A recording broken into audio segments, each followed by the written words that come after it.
tur dal and quarter cup of masoor dal. Wash the dal and next I'm going to pressure cook it. I've washed the dal, now add it into the pressure cooker.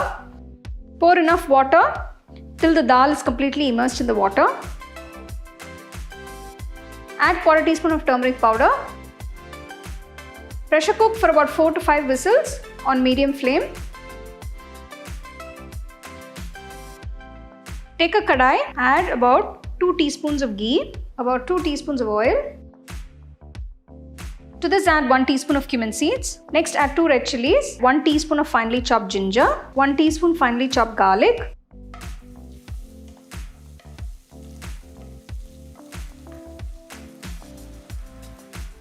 Add 1 large green chilli finely chopped, 1 large onion finely chopped.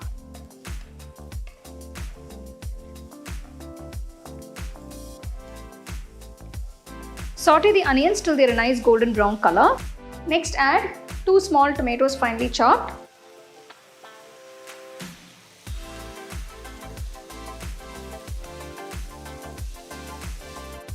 Next I'm going to add 1 teaspoon of salt, 1 teaspoon Kashmiri red chili powder, 1 teaspoon coriander powder, 1/4 teaspoon turmeric powder.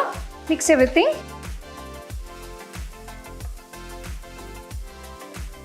Saute till the tomatoes are cooked and they're nice and mushy. The tomatoes are cooked, the oil is separated. Now I'm going to add the cooked dal.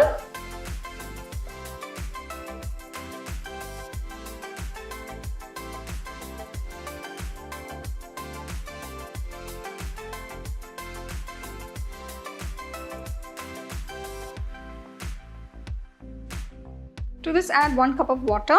If the dal is too thick, you can add a little more water to dilute it. Let the dal simmer on low flame for about 10 minutes. The dal has been simmering for about 10 minutes now. Add some chopped coriander leaves. Give it a quick mix.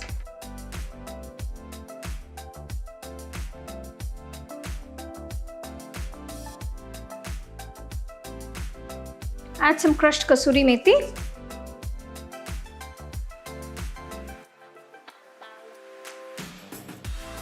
Keep the dal aside. Now I'm going to temper a few ingredients to pour it into the dal. For this take 3 teaspoons of ghee. Add half teaspoon cumin seeds. Next add 2 red chilies. To this add 1/4 teaspoon of asafoetida powder. 1/4 teaspoon red chili powder. Turn off the stove and finally add some curry leaves.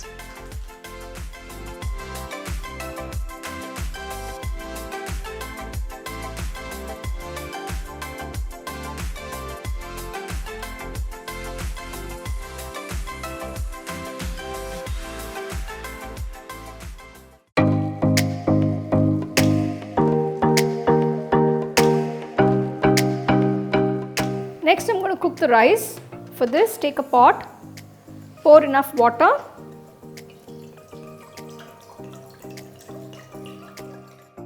Once the water comes to a boil, add a teaspoon of salt. For the jeera rice I've taken 1 cup of long grain basmati rice. Wash it a few times. Boil the rice till it's completely cooked. The rice is cooked, turn off the stove, strain it. For the jeera rice, take a nice wide pan, add about 2 to 3 teaspoons of ghee. Once the ghee is melted, add 1 tablespoon of cumin seeds. I'm adding 1 large green chilli finely chopped just to give it a little spice to the jeera rice. Now this is optional. Add the cooked rice to the pan. Gently mix it.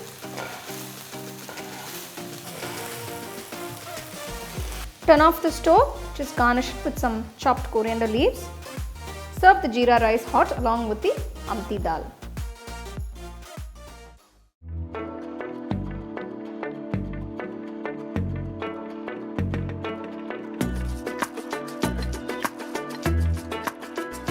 The first step is to soak the red chilies. For this I've taken about 12 Byadge chilies. So if you can also use Kashmiri red chilies or the regular red chilies. I'm going to soak them in hot water. Let it soak for about 15 to 20 minutes. till it becomes nice and soft. So after 15 minutes in hot water, the chilies have soaked very nicely, and I'm going to actually grind them. So just remove them from the water and transfer them to the mixer jar. I'm using the same water in which I've soaked the chilies. Just pour a little bit of that water and we're going to grind it. So now you can see the chili paste is ready. It's nice and fine. Make sure you grind it to a nice smooth paste.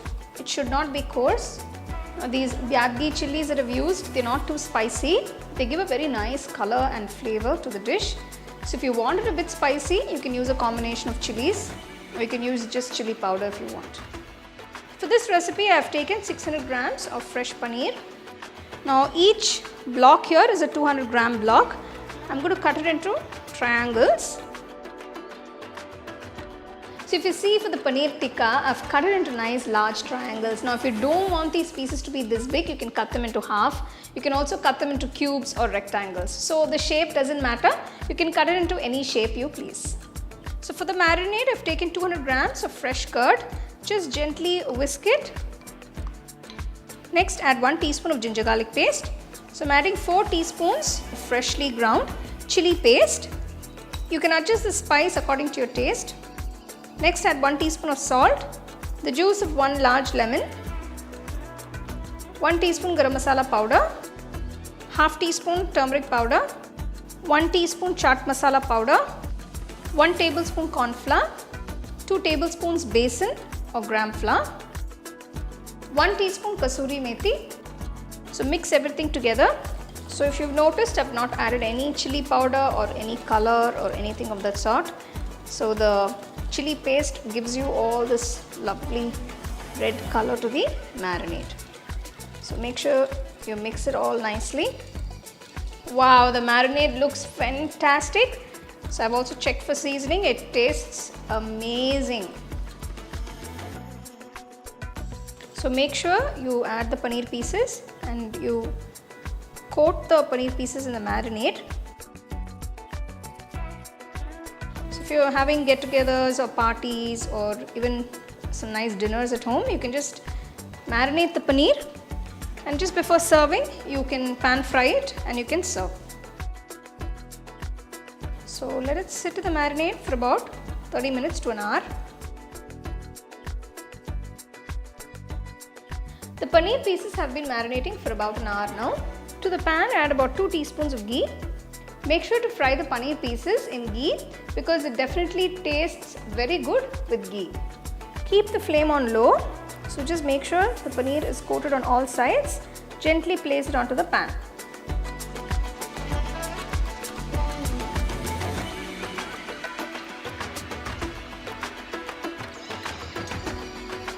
Fry the paneer pieces for about 3 minutes on each side. So gently release it like this and flip it to the other side. Use whatever is convenient to flip the paneer.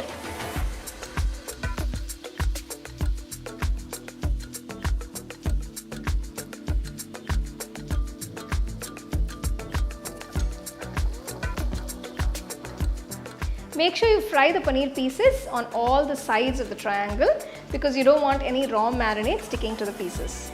So you don't have to fry it too long. Just about 30 seconds to 1 minute will do. This is just to ensure that the marinade is not raw. Make sure you serve the paneer pieces nice and hot immediately after you fry them with some nice mint chutney by the side.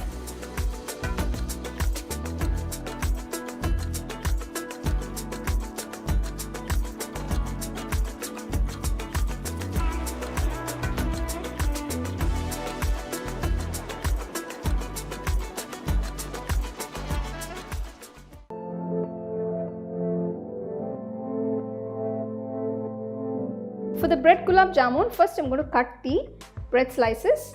I've taken 4 large slices. This is white bread, more like a sandwich bread. If you like, you can also use brown bread or sweet bread. Cut off the ends.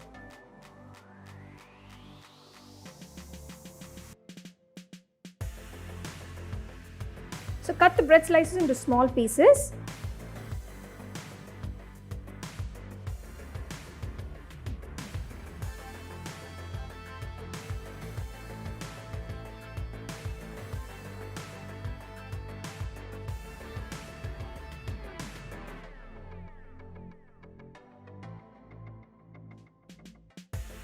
To this, I'm going to add some milk at room temperature.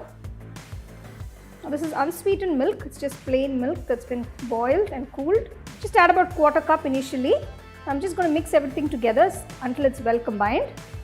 We're just going to soften the bread pieces. You can see the bread pieces have absorbed the milk. You don't need too much milk, just a little. Mash the bread pieces along with the milk till it forms a dough. If you feel the dough is extremely dry while mixing, a teaspoon of milk just to get the moisture in. So you can see I've mixed it like a nice thick dough. So now I'm going to shape it into small round balls. You can shape it to desired size. First I'm going to make the sugar syrup. For this I've taken 1.5 cups of water. To this I'm going to add 1 cup of sugar. The sugar is dissolved completely. Now I'm going to add half teaspoon of cardamom powder, a few drops of rose essence, add a few strands of saffron. The sugar syrup is ready. Keep it aside. Once the oil is hot, I'm going to fry the rolled bread balls. Keep the flame on medium and deep fry till you get a nice golden brown color. Add the fried bread balls into the sugar syrup so that the jamuns are completely immersed in the sugar syrup. Let it soak in the sugar syrup for a minimum of 30 minutes to an hour. The sugar syrup should be hot while putting the bread jamuns into the syrup.